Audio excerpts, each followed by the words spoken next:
before we get into that, we got to mention the big one that happened a few Ah, days ago yes. that we didn't get to discuss. This went down Sunday night, and as we were all still reeling from the Luka Doncic Anthony Davis trade, so no one kind of really cared about this. This was a an unexpected trade, I guess, because we got Yeah. the extra bit involved in there. Yeah. But Fox got his wish. Fox headed to the San Antonio Spurs, had a very impressive debut there. So the Spurs got him and McLaughlin. The Bulls got Collins, Trey Jones, Kevin Herter, their 2025 pick back, huge.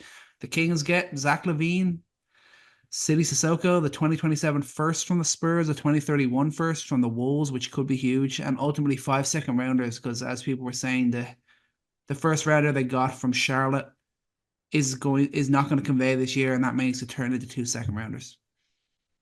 Okay.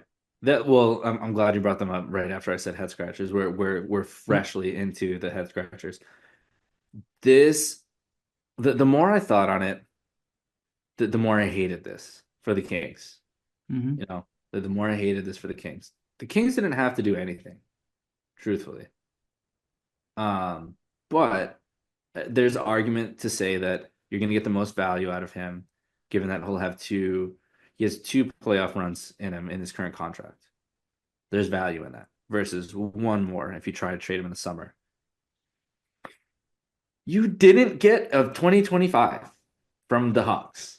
That was the Hawks pick was the one thing, was the one consolation prize of this whole thing. And we'll get to the Hawks in a second. They're jettisoning good players left and right. That pick is like that is all I can think about.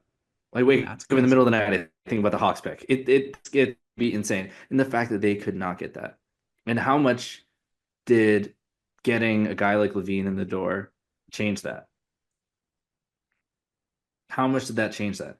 Because the Spurs had to give back the Bulls their pick, and Bulls, I'll get to you in a second. Sick return for your near 50, 40, 90 guy who's having a career resurgence and looks like the best off guard in the league. Sick. Thanks for getting your 2025 pick back. Great job.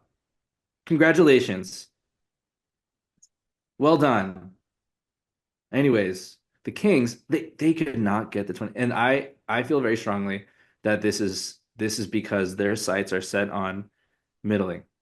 Their sights are set on continuing to have fans have a team that they can cheer for in a play-in scenario that's still going to be competitive. I mean, they basically, speaking of the Bulls, like they basically just did Bulls 2.0 with a better version of Vooch.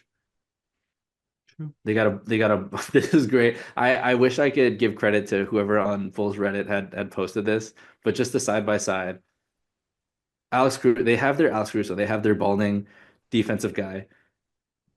They have their big shooting wing, Patrick Williams and Murray. They have Debo, they got Zach LaVine, and they got their big white European guy.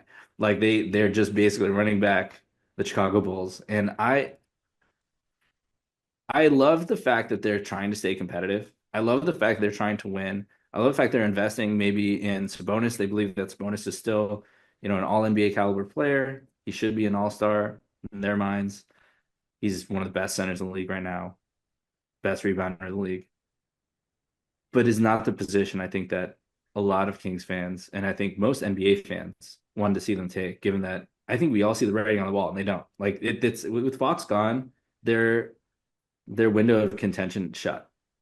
It's closed. I love Zach LaVine. I think he's going to be great next to Sabonis. I think you give Sabonis an option different than Fox, but it's going to be a better shooter than him. They finally have a real, true go-to shooter in LaVine. Best slasher aside from Ogden that they have. It's gonna be great.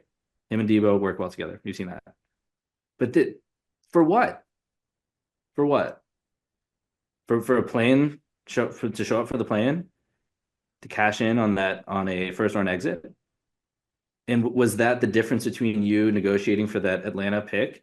And can you imagine how sick you're going to be as a Kings fan if that is how this plays out and the pick that you could have had ends up being something really worth it, and then the Spurs get that, and then you get to watch the Spurs with whoever that is in this really highly coveted draft build that guy alongside Wemby and Fox, and you get to see them be successful for a decade with that pick that you didn't get because you wanted Zach LaVine and you wanted to be in the play-in tournament. How sick would you be?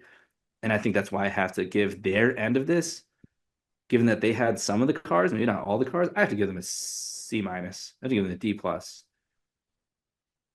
That's Mhm. thinking long term. I'm just thinking long term, and I'm thinking about the negotiating and the picks that they could have had, and the fact that that Charlotte pick is fake.